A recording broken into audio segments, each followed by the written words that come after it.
স্নেহের ছাত্রছাত্রীরা, হিন্দি সাহিত্যের আলোচনা সূত্রে আজ এই পর্বে আমরা আলোচনা করব কবি সূর্যকান্ত ত্রিপাঠী নিরালা সম্পর্কে।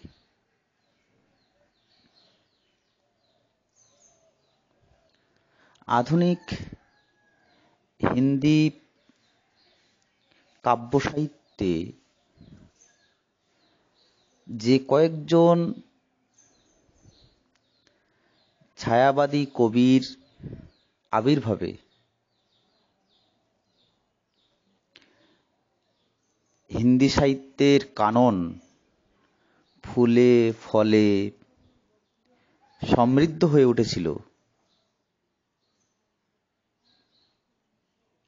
সেই স্বল্প কয়েকজন কবির মধ্যে সবচেয়ে উল্লেখযোগ্য নাম সূর্যকান্ত ত্রিপাঠী নিরালা।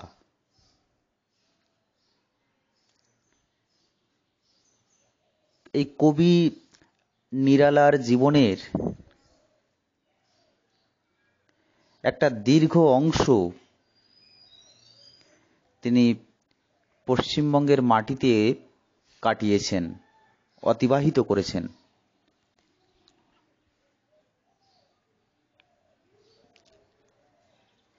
তিনি হিন্দিভাষী হলেও হিন্দির মতো বাংলা ভাষাও তার কাছে ছিল মাতৃভাষা সম। তাই জন্য সাহিত্য পদার্পণের একেবারে উষালগ্নে গোড়াতেই কবি মনে একটা দ্বিধা আমরা দেখতে পাই। সেই দ্বিধাটা কোন ভাষাকে তিনি তার সাহিত্য প্রতিভার প্রকাশ মাধ্যম রূপে গ্রহণ করবেন, অর্থাৎ কোন ভাষাকে কেন্দ্র করে, হিন্দি না বাংলা, কোন ভাষাকে কেন্দ্র করে তিনি তার সাহিত্য প্রতিভার প্রকাশ মাধ্যম হিসাবে গড়ে তুলবেন, তা নিয়ে তিনি দ্বিধার মধ্যে ছিলেন, দোলাচলের মধ্যে ছিলেন। কিন্তু অবশেষে সব জল্পনার দোলাচলের অবসান ঘটিয়ে তিনি মাতৃভাষা হিন্দিকেই তার প্রকাশ মাধ্যম রূপে বেছে নেন। মুক্ত মনের মানুষ এই কবি বাংলা সংস্কৃতি তথা কবি সম্রাট কবিগুরু রবীন্দ্রনাথের প্রভাবে বেশ প্রভাবিত হয়েছিলেন।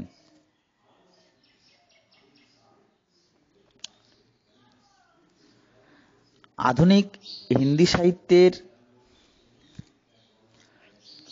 বিদ্রোহী কবি সূর্যকান্ত ত্রিপাঠী নিরালার ব্যক্তিগত জীবন ও ব্যক্তিত্ব নানা বৈচিত্র্যতায় মণ্ডিত। বাংলা সাহিত্য সংস্কৃতির পরিমণ্ডলে এবং বাঙালির জীবনধারার আধারে এই কবি নিরালার মন মানসিকতা গড়ে উঠেছিল। তিনি বাল্যকাল থেকেই বড় হওয়ার এক সুপ্ত বাসনা পোষণ করতেন। বাংলাতেই তার সাহিত্য সৃষ্টির প্রথম প্রকাশ আমরা লক্ষ্য করি। কিন্তু তার পক্ষে দুর্ভাগ্যের বিষয় এই যে তিনি ভেবেছিলেন বাংলা সাহিত্যকে রবীন্দ্রনাথ যেভাবে করায়ত্ত করে রেখেছেন, রবীন্দ্রনাথের যে অমোঘ প্রভাব বাংলা সাহিত্যকে গ্রাস করেছে, সেই রবীন্দ্রনাথের পরিমণ্ডলকে ছেদ করে তিনি কখনোই বাংলা সাহিত্যের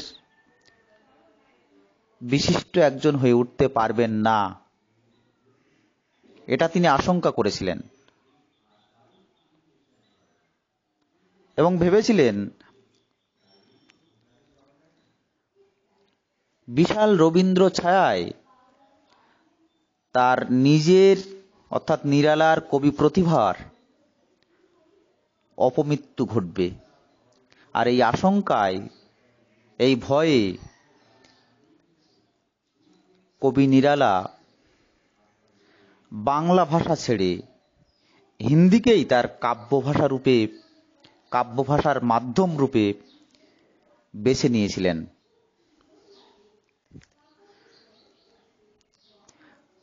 সেজন্য এই দিক থেকে হিন্দি সাহিত্যের একজন রবীন্দ্রনাথ হওয়ার একটা সুপ্ত বাসনা কবি নিরালার হৃদয়ে বহমান ছিল আগাগোড়া, যে কথা তিনি মাঝে মাঝে নিজের মুখে উল্লেখও করেছিলেন।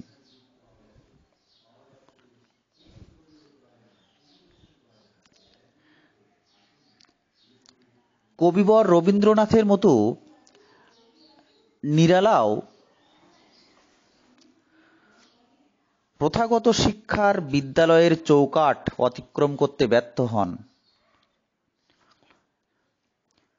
তবে আজীবন তিনি বাংলা, হিন্দি, সংস্কৃত, ইংরেজি,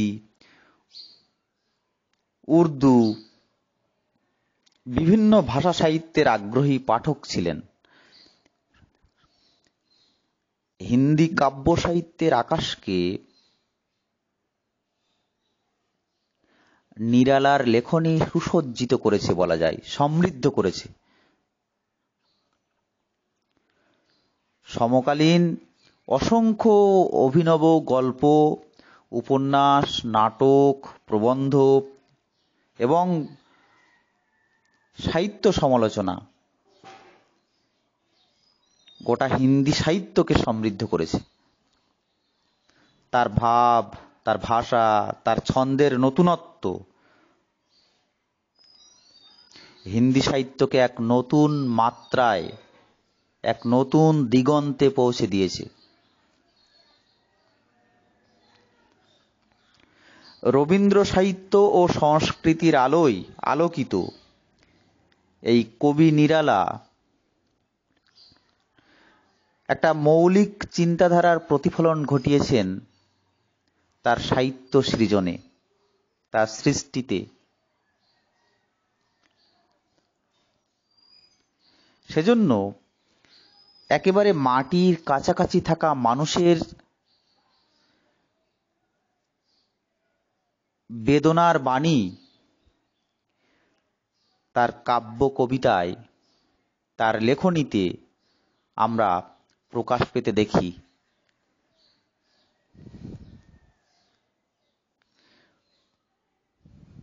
তবে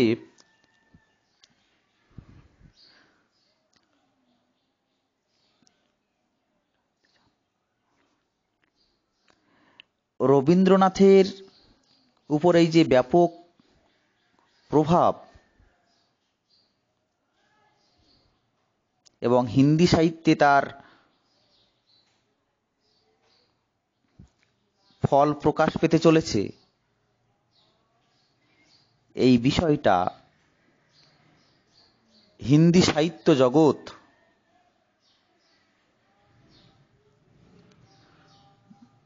তাদের মন থেকে, হিন্দি পাঠকগণ তাদের মন থেকে, চিত্ত থেকে সহজে বিষয়টা মেনে নেননি। তাদের অভিযোগ, নিরালা বাংলা ভাষার সাহিত্য শৈলীকেই হিন্দির আঙিনায় ঠাঁই দিতে চান। মূলত এজন্য হিন্দি সাহিত্য জগৎ থেকে, হিন্দি পাঠক পাঠিকাদের থেকে প্রচুর প্রচুর বিরোধিতা আসতে থাকে নিরালার উপর, নিরালার সাহিত্য জীবনের উপর।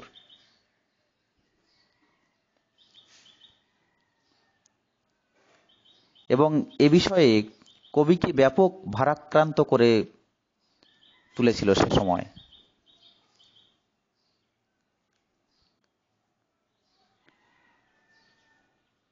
এবং নিজেও মানসিক ভারসাম্য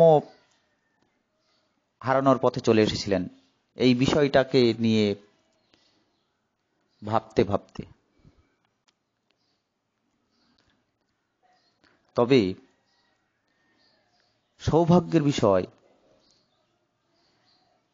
এসব কিছু, এইসব বিরোধিতা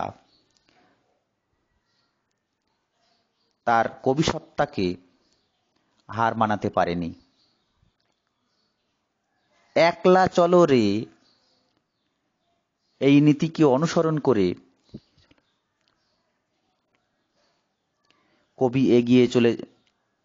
এগিয়ে চলেছিলেন, সামনের দিকে পা বাড়িয়েছিলেন। এজন্যই তিনি এক দুর্লভ ব্যক্তিত্বের অধিকারী হয়ে আছেন হিন্দি সাহিত্যে, গোটা হিন্দি সাহিত্যের ইতিহাসে।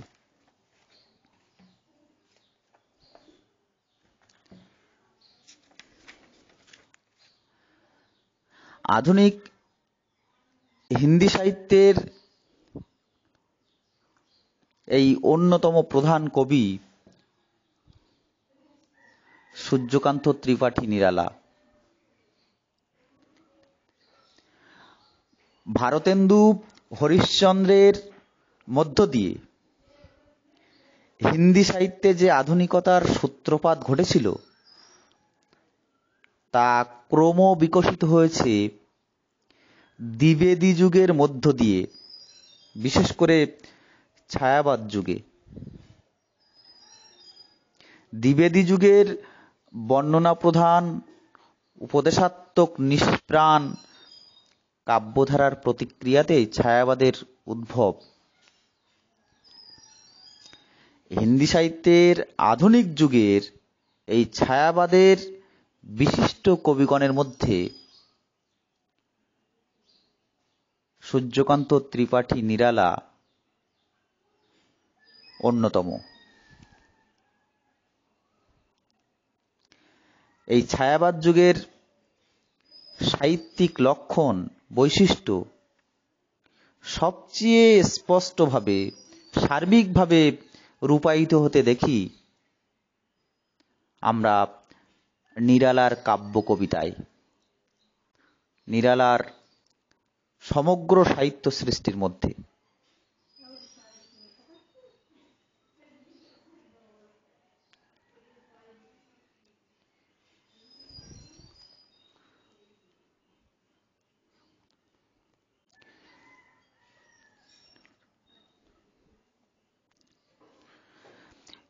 এই নিরালার জীবনে গভীরভাবে আত্মনিয়োগের ক্ষেত্রে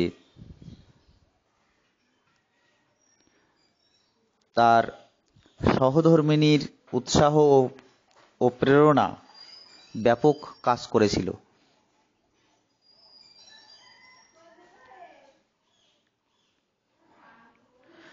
শৈশবেই কবি মাতৃহীন হওয়ায় এবং পিতা রামসহায় ত্রিপাঠীর কঠোর অনুশাসনের জন্য বাল্যকাল থেকেই নিরালা অন্তর্মুখী হয়ে ওঠেন এবং সেই সঙ্গে কিছুটা বিদ্রোহীও। এই অন্তর্মুখীনতা, অনমনীয় ব্যক্তিত্ব, বিদ্রোহী সত্তা, প্রতিবাদী সত্তা, অজস্র প্রতিকূলতার মধ্যেও মানবতাবাদী সত্তার অপরাজেয়তা নিরালার সাহিত্যের মধ্যে সঞ্চারিত হয়ে মহত্ব দান করেছে। নিরালা কলকাতা এসে রামকৃষ্ণ আশ্রম থেকে প্রকাশিত সমন্বয় পত্রিকার সঙ্গে যোগ দিয়েছিলেন এবং এর কিছু পরে 1923 খ্রিস্টাব্দ নাগাদ মতবালা নামক একটি পত্রিকার সম্পাদক মণ্ডলীর সদস্য হয়েছিলেন। এই মতবালা পত্রিকার মাধ্যমেই, মতবালা পত্রিকাকে কেন্দ্র করেই নিরালার হিন্দি সাহিত্যে যে ব্যাপক প্রতিভা, সেই অমোঘ প্রতিভার প্রকাশ ঘটেছিল এই মতবালা পত্রিকাকে কেন্দ্র করে।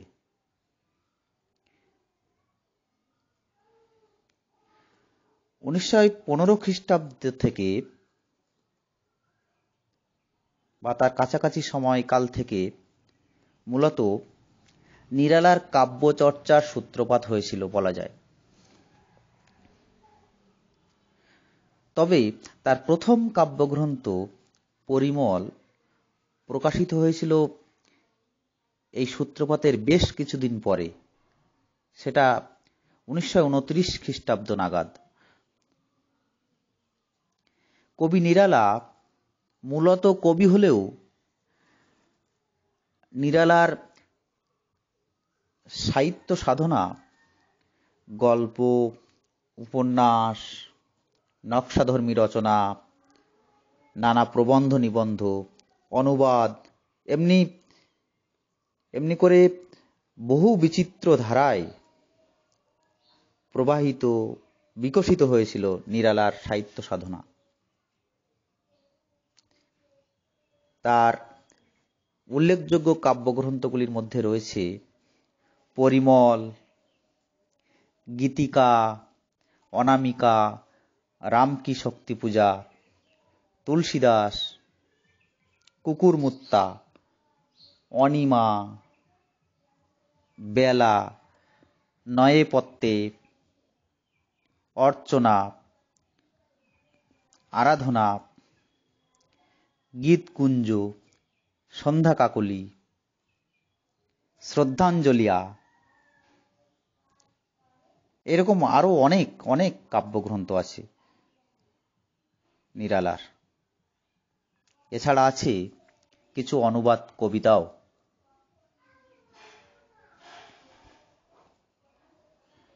উনিশশো 29 খ্রিস্টাব্দে পরিমল প্রকাশিত হয় এবং তার কিছুকাল পরে প্রকাশিত হয় গীতিকা কাব্যগ্রন্থ। এই দুই কাব্যগ্রন্থে নিরালাজির সুসংস্কৃত হৃদয়বৃত্তি, সৌন্দর্যবোধ, আবেগপ্রবণতা, আধ্যাত্মবোধ, সমাজ চেতনা এবং সেই সঙ্গে প্রতিবাদী মানসিকতার পরিচয় এই পরিমল এবং গীতিকা কাব্যগ্রন্থে পাওয়া যায়। মূলত এগুলি এই কাব্যগ্রন্থের বৈশিষ্ট্য বলা যেতে পারে, লক্ষণ বলা যেতে পারে। আবার ছায়াবাদী যুগের সৌন্দর্যবোধ, শিল্পচেতনা, মানবতাবাদী দৃষ্টিভঙ্গি, রোম্যান্টিকতার ছায়া নিরালার প্রাথমিক পর্বের এই পরিমল এবং গীতিকা কাব্যগ্রন্থ দুটির মধ্যে যেন আমরা স্পষ্টভাবে লক্ষ্য করি। পরিমল কাব্যগ্রন্থের কয়েকটি উল্লেখযোগ্য কবিতা, যেমন জুহি কি কলি, পঞ্চবটি, ভিক্ষুক, বিধবা, এই সমস্ত কবিতাগুলির মধ্যে দুটি বৈশিষ্ট্য মূলত আমরা লক্ষ্য করি। যেমন একদিকে প্রেম, সৌন্দর্য ও করুণার ধারা প্রবাহিত হতে দেখি, এটা একটা দিক। ঠিক তেমনি তার পাশাপাশি অন্য আর একটা দিক আমরা দেখতে পাই, সেটা হলো গভীর আধ্যাত্মবাদী, রহস্যব্যঞ্জনা এবং দার্শনিক গভীরতা এই কবিতাগুলির মধ্যে আমরা লক্ষ্য করি। নিরালার পরবর্তী উল্লেখযোগ্য কাব্যগ্রন্থ হল অনামিকা। এই অনামিকা কাব্যগ্রন্থের মধ্যে নিরালার কবি প্রতিভার, কাব্যধারার বেশ অনেক পরিণত কবি মানসিকতার পরিপূর্ণতার ছাপ বা পূর্বাভাস আমরা দেখতে পাই।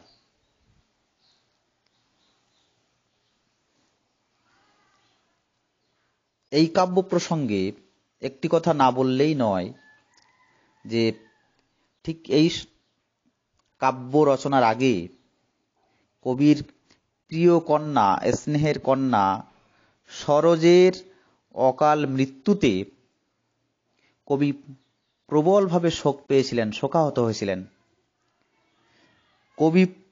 কবির পিতৃপ্রাণের সেই শোকাহত যে বেদনা, যে নির্ঝর করুণ পরিণতি প্রবাহিত হয়েছিল, তা এই অনামিকা কাব্যের সরোজ স্মৃতি নামক শোক কাব্যে আমরা সংকলিত হতে দেখেছি।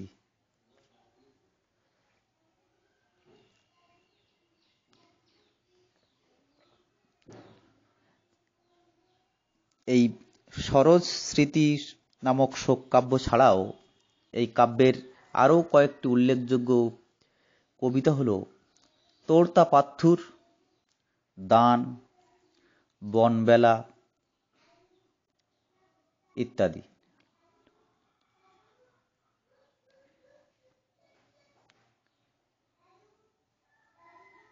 সূর্যকান্ত ত্রিপাঠী নিরালার কাব্যধারার সর্বাপেক্ষা উল্লেখযোগ্য দুটি রচনা হল তুলসীদাস এবং রাম কি শক্তি পূজা।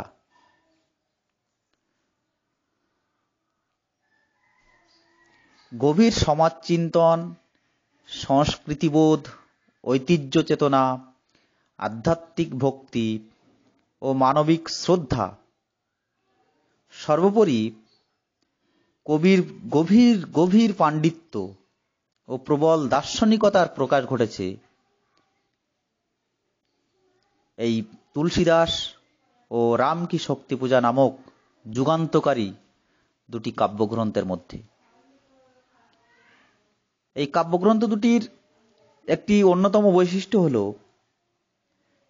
এই কাব্য দুটি ছিল অনেকটা প্রবন্ধ আকারের, প্রবন্ধাত্মক কাব্য বলা যেতে পারে।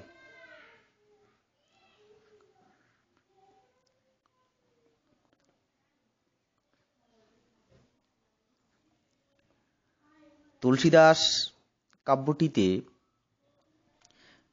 কবি তুলসীদাসের মনোজগৎকে মন্থন করে, তুলসীদাসের মনোজগতে ডুব দিয়ে কবির ভক্তি ও জীবন দর্শনকে নতুন প্রকারে নবভাবে ব্যাখ্যা করেছেন। গোটা ভারতীয় সংস্কৃতি ও ঐতিহ্যের এক অসাধারণ ছবি ফুটে উঠেছে এই প্রবন্ধাত্মক কাব্যটিতে।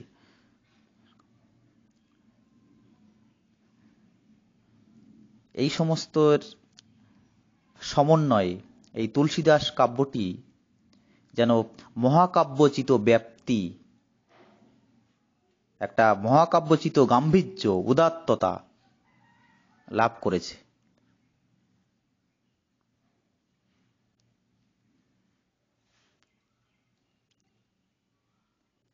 এরপর ব্যর্থতা, সার্থকতা, জয় পরাজয়ের অহংকার, গ্লানি প্রভৃতির গভীর বলিষ্ঠ জীবনের দর্শন প্রকাশ পেতে দেখি আমরা রাম কি শক্তি পূজা নামক প্রবন্ধাত্মক কাব্যটিতে।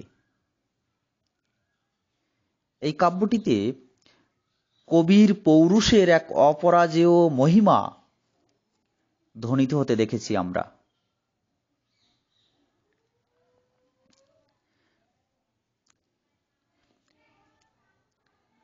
অর্চনা, আরাধনা, গীত গুঞ্জ এই কাব্যগ্রন্থগুলিতে নিরালাজির বিনম্র ভক্তি শ্রদ্ধা, কবি প্রাণের আত্মনিবেদনাত্মক ভক্তি হৃদয়ের সুর বৈশিষ্ট্য আমরা লক্ষ্য করি এই অর্চনা, আরাধনা এবং গীতগুঞ্জ কাব্যগ্রন্থের মধ্যে। এই তিনটি কাব্যগ্রন্থকে একত্রে বলা যেতে পারে নিরালার ভক্তি গীতের সংকলন। তবে শুধু ভক্তি এই কাব্যের বৈশিষ্ট্য নয়, এই কাব্যগুলির বৈশিষ্ট্য নয়, এর সঙ্গে যুক্ত হয়েছে আধ্যাত্মিকতা, করুণা, শান্তিকামিতার সঙ্গে অসামান্য প্রকৃতি চিত্রণ। প্রকৃতি যেন এখানে একটা মানবী রূপ ধারণ করেছে, একটা চরিত্রের রূপ নিয়েছে, যা এই তিন কাব্য বা এই কাব্যত্রয়ীর সম্পদ বলা যেতে পারে।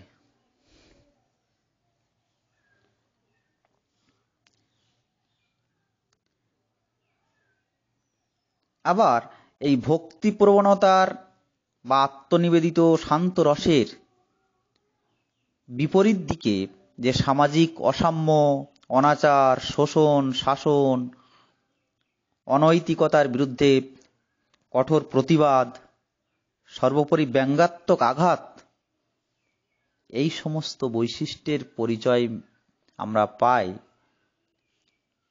নিরালাজির কুকুরমুত্তা নামক কাব্যগ্রন্থটিতে। এই কুকুরমুত্তা কাব্যগ্রন্থে সমাজের পুঁজিবাদ, সমাজের ঘৃণ্য পুঁজিপতিদের বিরুদ্ধে সমাজ সচেতন প্রগতিবাদী কবির ব্যঙ্গ মিশ্রিত, ব্যঙ্গশানিত সুর শোনা যায়। এই কুকুরমুত্তা কাব্যগ্রন্থে সমাজের এই ঘৃণ্য পুঁজিপতি মুনাফাখোরদের প্রতি কবি বিদ্রোহে ফেটে পড়েছেন, যার প্রকৃষ্ট রূপ আমরা পাব কুকুরমুত্তা কাব্যগ্রন্থে।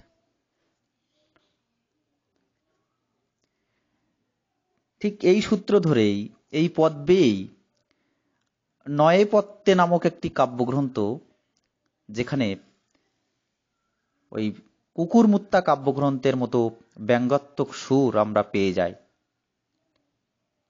যেখানে কবির দৃষ্টি বস্তুবাদী এবং অবশ্যই প্রগতিবাদী।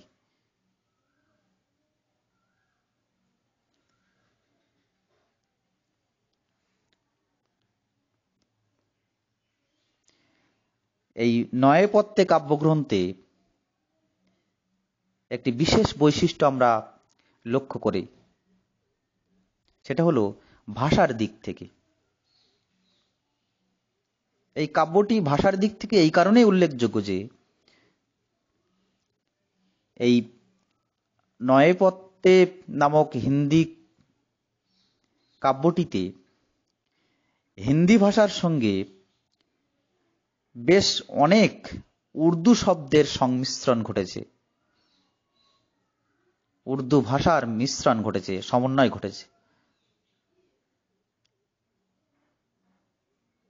সে কারণে এই নয়েপথ্যের কাব্যগ্রন্থের কাব্য ভাষা, কবি ভাষা হয়ে উঠেছে অনেক বেশি গদ্যের কাছাকাছি, গদ্যের নিকট আত্মীয় বলা যেতে পারে এই নয়েপথ্যে কাব্যগ্রন্থের কাব্য ভাষাকে।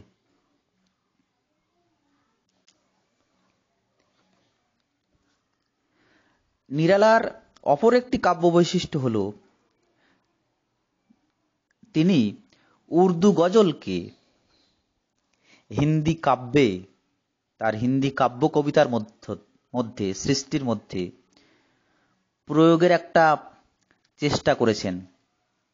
আর সেই চেষ্টা আমরা দেখতে পাই নিরালাজির বেলা নামক কাব্যগ্রন্থটিতে।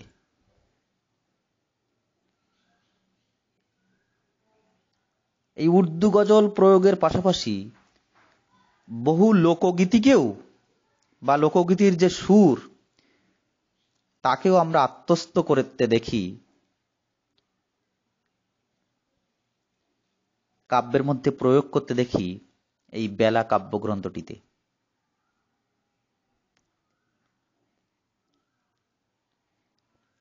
হিন্দি এবং উর্দু ভাষার সংমিশ্রণ, সমন্বয় হিন্দি সাহিত্যে মূলত প্রথম শুরু হয়েছিল এই নিরালাজির হাত ধরেই, এই বেলা কাব্যগ্রন্থকে কেন্দ্র করেই একথা নিঃসন্দেহে বলা যেতে পারে।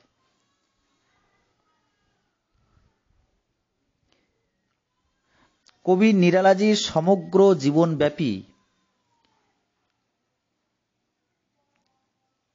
একাধিক অকাল মৃত্যুর আঘাত, আর্থিক সমস্যা, সামাজিক টানাপোড়েন,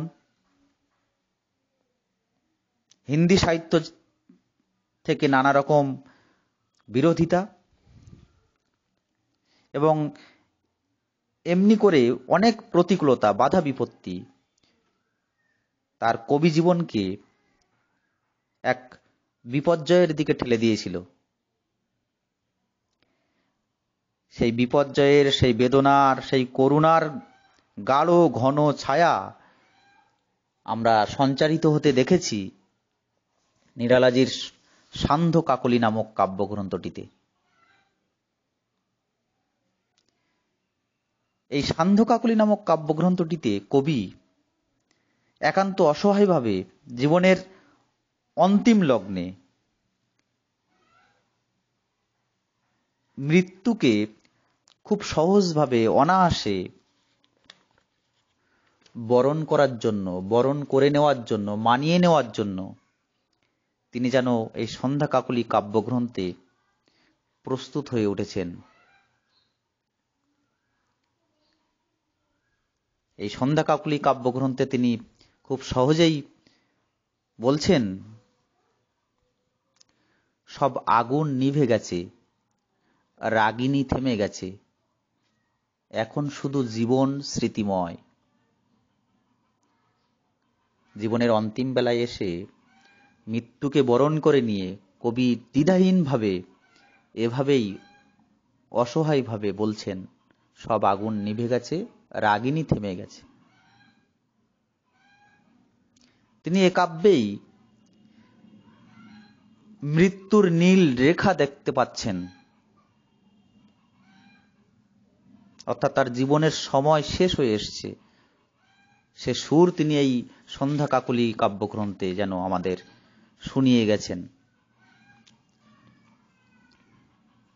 সূর্যকান্ত ত্রিপাঠী নিরালা মূলত কবি হলেও বিভিন্ন পত্রিকার হয়ে কাজ করার সৌভাগ্যক্রমে, পত্রিকার প্রয়োজনে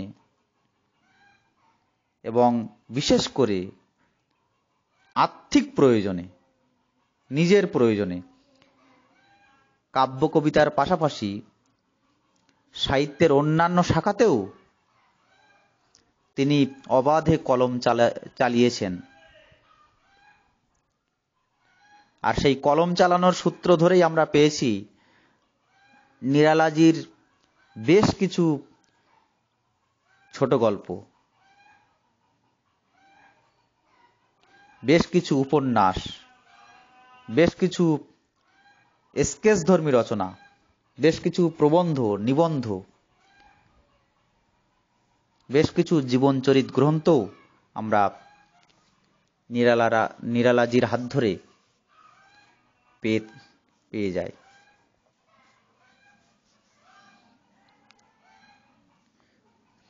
নিরালাজির উল্লেখযোগ্য কয়েকটি উপন্যাস হল অপ্সরা, অলকা, প্রভাবতী, উচ্ছৃঙ্খল, নিরুপমা, চোর কি পকড়, এগুলি নিরালাজির উল্লেখযোগ্য সব উপন্যাস।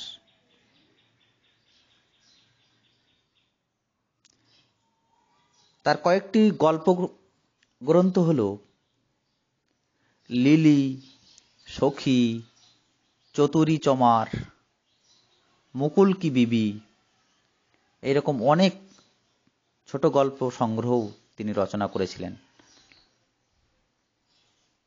তার গদ্য প্রবন্ধের মধ্যে কয়েকটি উল্লেখযোগ্য হল চাবুক, প্রবন্ধ পদ্ম, প্রবন্ধ প্রতিমা, প্রবন্ধ পরিচয়, কবি কানন প্রভৃতি। তিনি অনেক জীবনী গ্রন্থও, জীবন চরিত্র রচনাও সৃষ্টি করেছিলেন। তার এই জীবনচরিত গ্রন্থগুলির মধ্যে উল্লেখযোগ্য কয়েকটি হল রানা প্রতাপ, ভীম, প্রহ্লাদ, ধ্রুব, শকুন্তলা, এমনি অনেকগুলি জীবনচরিত গ্রন্থ আমরা নিরালাজির হাত ধরে পেয়ে যাই। তার এই গল্প ও উপন্যাসগুলির মধ্যেও নিরালা সমসাময়িক দেশ, কাল তথা সমাজের বিভিন্ন অপূর্ণতা, বেদনা, বঞ্চনা, সমাজের নানা কুকাজ, অকাজ,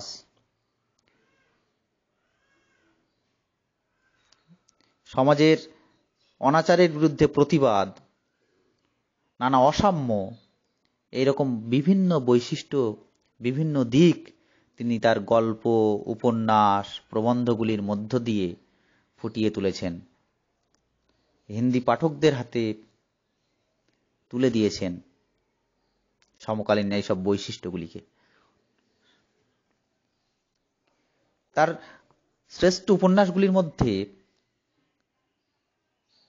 অন্যতম একটি উপন্যাস হল নিরুপমা।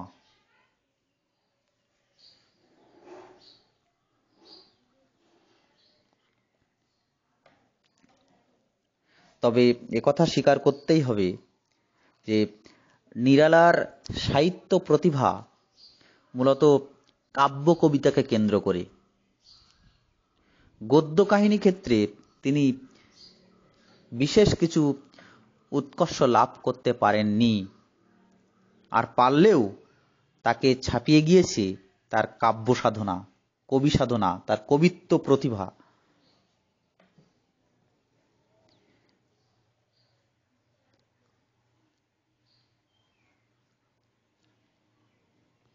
আর তার প্রবন্ধ নিবন্ধগুলির মধ্যে সাহিত্য বিষয়ক চিন্তাভাবনারই প্রাধান্য ঘটেছে। বিভিন্ন ভাষার, এমনকি বাংলা ভাষা ও সাহিত্যের পাঠের অভিজ্ঞতাও তার সাহিত্য বিষয়ক নিবন্ধগুলিতে ছায়াপাত ঘটিয়েছে। সূর্যকান্ত ত্রিপাঠী নিরালা হিন্দি সাহিত্যাকাশে, গোটা হিন্দি সাহিত্যের গগনে তার বিচিত্র বিস্তারী প্রতিভা এবং বহু বৈচিত্র্য সমন্বিত কবি মানুষের জন্য এক মহত্বপূর্ণ স্থান অর্জন করেছিলেন। তার এই প্রতিভার গুণকে, মহত্বকে মান্যতা দিয়ে ডক্টর সমালোচক বিশ্বম্বরনাথ উপাধ্যায় নিরালাজি সম্পর্কে মন্তব্য করেছিলেন, বৈচিত্র্য নিরালাজি কি মুখ্য পহচান হ্যায়, অর্থাৎ বৈচিত্র্যই নিরালার প্রধান পরিচয়। তার এই প্রতিভায় কবি কল্পনা, শিল্পীর সৌন্দর্য ধ্যান, শক্তিমানের সাহসী বক্ষপট, দার্শনিকতা, ভক্তিপ্রাণতা,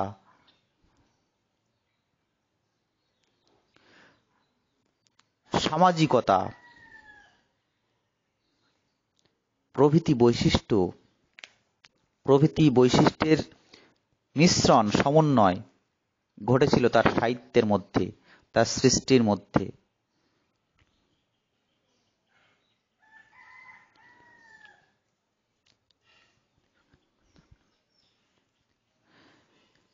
নিরালাজি দ্বিবেদী যুগের বিবৃতিধর্মী নিরস কাব্যধারার বিপরীতে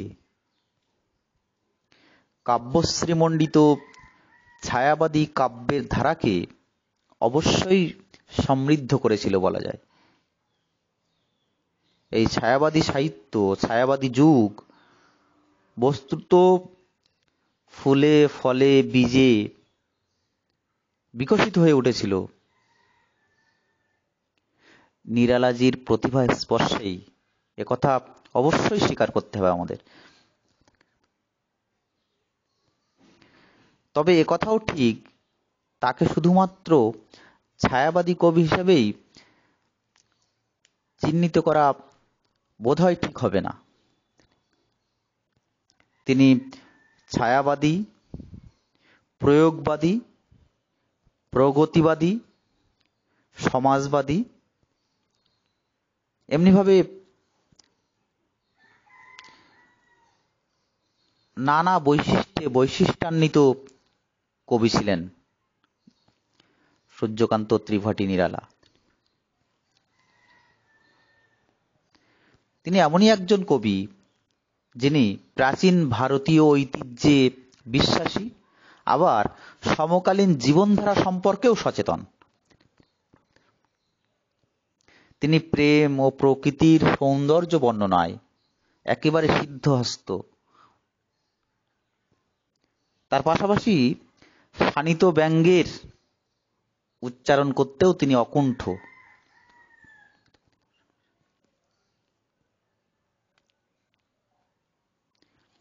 তিনি রাষ্ট্রীয় সামাজিক বৈষম্য, অসাম্য, বঞ্চনা, শোষণের বিরুদ্ধে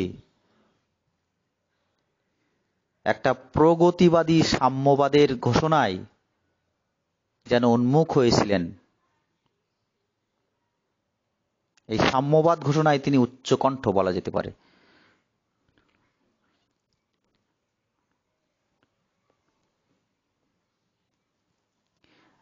নিরালাজির কবিতায়, কাব্যে প্রকৃতি যেন একটা চরিত্র হয়ে উঠেছে। প্রতি সাহিত্যেই আমরা এটা লক্ষ্য করেছি, দেখতে পাই।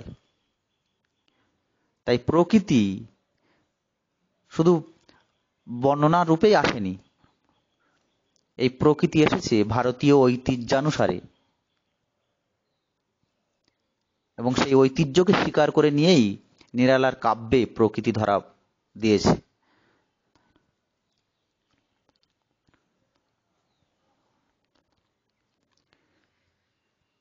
শুধু তাই নয়, প্রকৃতির চির চলমানতা যেন কবিকে নৈরাশ্যের মধ্যেও পুনর্জাগরণের মন্ত্র দান করেছে।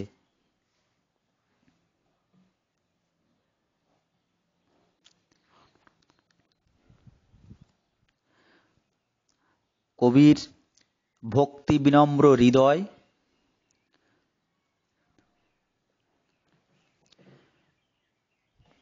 রামকৃষ্ণ প্রচারিত অদ্বৈত সাধনাকে সহজভাবে, সরলভাবে বরণ করে নিয়েছিল।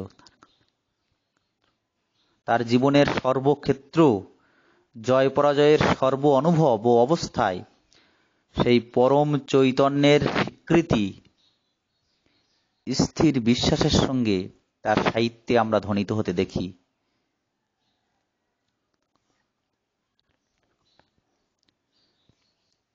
তার কাব্য কবিতার ভিতরে সঙ্গীত ও কাব্য, এই সঙ্গীত আর কাব্যের সম্মিলিত একটা রূপ, মিশ্রিত রূপ, সমন্বয়িত রূপ নিরালার কাব্য কবিতার মধ্যে, সাহিত্যের মধ্যে আমরা দেখতে পাই।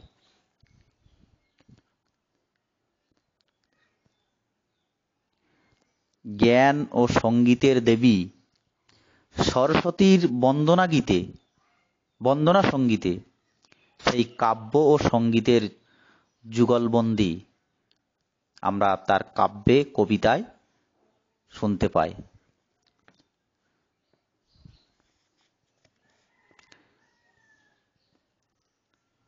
তার কাব্যের অপর একটি বৈশিষ্ট্য হল মানবতাবাদী। কবি হৃদয় পার্থিব বেদনায় পীড়িত হয়ে, লাঞ্ছিত হয়ে তার কাব্যে করুণা নির্ঝর প্রবাহিত করেছে। ভারতীয় সমাজের এক করুণ দিক এবং কবি হৃদয়ের করুণা আমরা একযোগে প্রকাশ পেতে দেখি নিরালার বিধবা নামক কবিতাটিতে।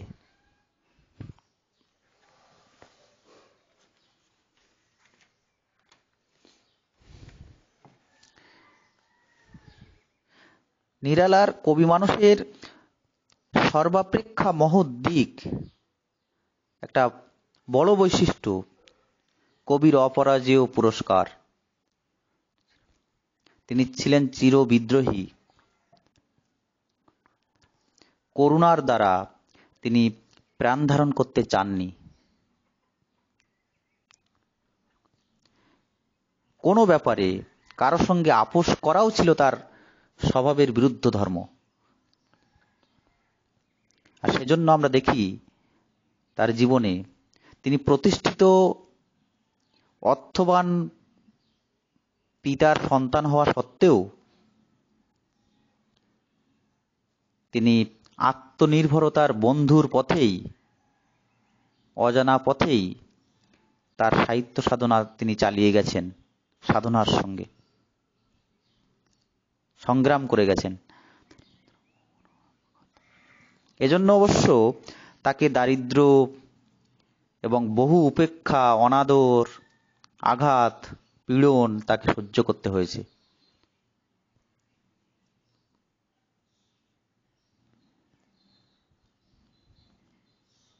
সহ্য করতে হয়েছে বহু বিরোধিতাও।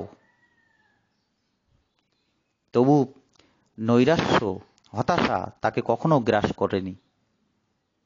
করতে পারেনি। কিংবা তার কাছে জীবন তার কাছে নিরর্থক হয়ে ওঠেনি কখনো। একটা অপরিসীম ধৈর্য, অপরাজেয় পৌরুষ তার সাহিত্য সেবার মধ্যে আজীবন আমরা দেখতে পাই। আর সেজন্যই তিনি জীবন যুদ্ধে জয়ী হয়েছেন।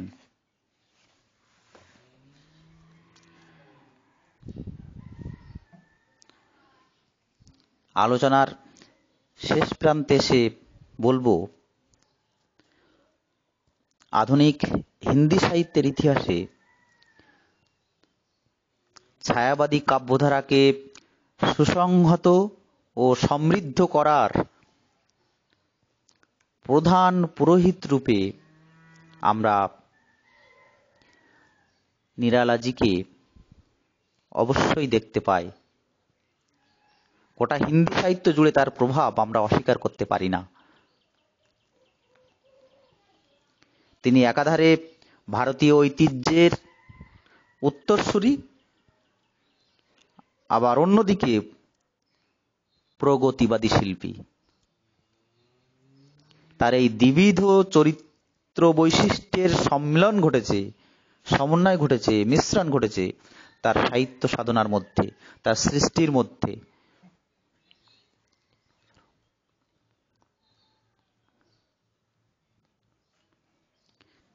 তার সমকালীন জীবনাচরণ, প্রেম ও প্রকৃতির একনিষ্ঠ সৌন্দর্য এবং শানিত ব্যঙ্গের যথার্থ ব্যবহার তার কাব্য কবিতার, তার রচনার, তার গদ্যের বৈশিষ্ট্য।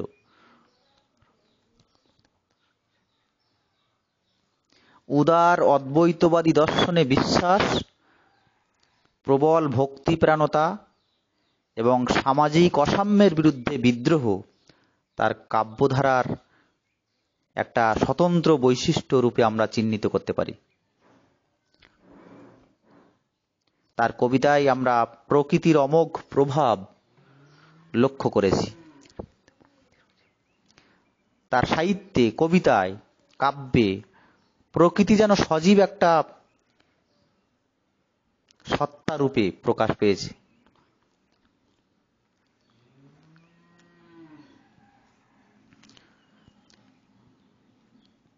তিনি রামকৃষ্ণ পরমহংসদেবের প্রচারিত অদ্বৈত সাধনার তীব্র অনুরাগী ছিলেন, প্রবল ভক্ত ছিলেন। নিরালাজির সমস্যাবহুল জীবনে তিনি সুখে দুঃখে উত্থানে পতনে সর্বশক্তিমান সেই পরম চৈতন্যের প্রতি নিজেকে উজাড় করে দিয়েছেন।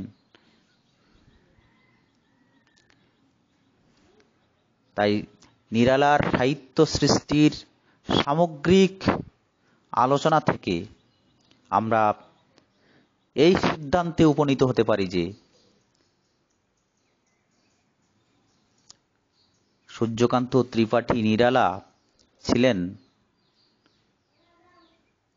অপরাজিত সৈনিক। তিনি অপরাজেয় পুরস্কারের অধিকারী। তার এই বৈশিষ্ট্য চিরবিদ্রোহী আত্মা কারও করুণাধারায় অভিষিক্ত হতে চায়নি কখনো। তিনি কারো করুণার আধার হতে চাননি। তিনি ছিলেন জীবনাচরণে আপোষহীন সংগ্রামী সৈনিক।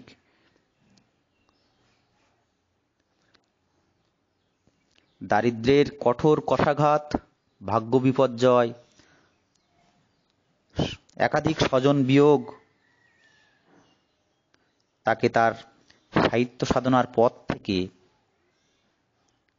বিচ্যুত করতে পারেনি, লাইনচ্যুত করতে পারেনি। আপোষহীন সংগ্রামী মানসিকতা, এই অপরাজেয় পুরস্কার তার সাহিত্য সেবাকে অবিচল রেখেছে, কঠোর সাধনার মধ্যে রেখেছে তার সাহিত্য সাধনা। জীবনের বহু রস সুধা তিনি আকণ্ঠ ভরে পান করেছেন তার সাহিত্য সৃজনের মধ্য দিয়ে, সাহিত্য কাব্য কবিতা সৃষ্টির মধ্য দিয়ে। এক কথায় আপোষহীন সংগ্রাম ছিল নিরালার জীবনবোধের, দীর্ঘ কবি জীবনের মূল মন্ত্র। একথা স্বীকার করেই আজকের আলোচনা সমাপ্ত করলাম। সবাই খুব ভালো থাকো, সুস্থ থাকো, নিরাপদে থাকো।